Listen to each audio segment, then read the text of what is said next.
In your book, Trumpism, American Politics in the Age of Politainment, you have 10 rules. Rule number three, I'll just read it for you. It says, Taylor Swift is right.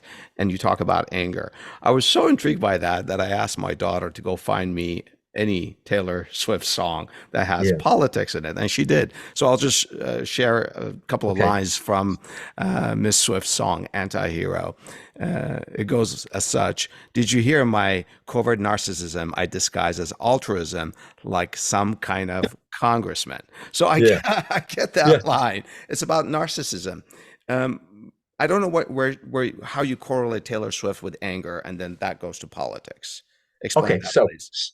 okay. So here, let me tell you a little bit about the book also. So, Yeah, please. when I wrote the book, I had a lot of pop because I wanted to sort of distill American politics down to about 10 rules, and do it in kind of a way that references pop culture to make it accessible to the general public. Well, we have to confess, I'm a baby boomer, and my pop culture references would be dated for many people. And I gave a talk to a local high school several years ago, and as oftentimes I do, I end my talk to the high school students by saying, and if anybody wants to do a follow-up, contact me. And no one ever does. But this time, a delightful young woman named Avery called me, and she said, I heard your talk and it was really interested. I'm going to go to college at some point. I don't know, and I'm thinking of majoring in political science, but I'm not sure. Can I shadow you? Basically, sort of like, see what you do as a political scientist. And I said, sure. And I told her about the book and she read it and she said, or a draft of it. She said, great. But she said, it's nobody of my generation can relate to any of your examples. And I said, so give me some examples here. And my original reference there was to Rod Stewart, a great rock and I roller, love Rod Stewart. Yeah. and he had a wonderful song called Passion. That's Oh, all yeah. about passion. Great Yeah. song. And she said to me, who's Rod Stewart? And I said, okay, so now I know I got a problem. So I said, who writes about passion or anger or in politics? And she goes, Taylor Swift, of course.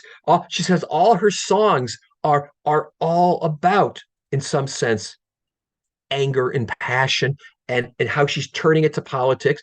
And she pointed out and said, and now Taylor Swift is out trying to get her supporters to vote. So I Yeah. said, Yeah. what a perfect uh, um, uh, addition to the book. So Avery becomes my co-author, which I'm so delighted for. But she brought in such wonderful pop culture references that I would just never have thought of.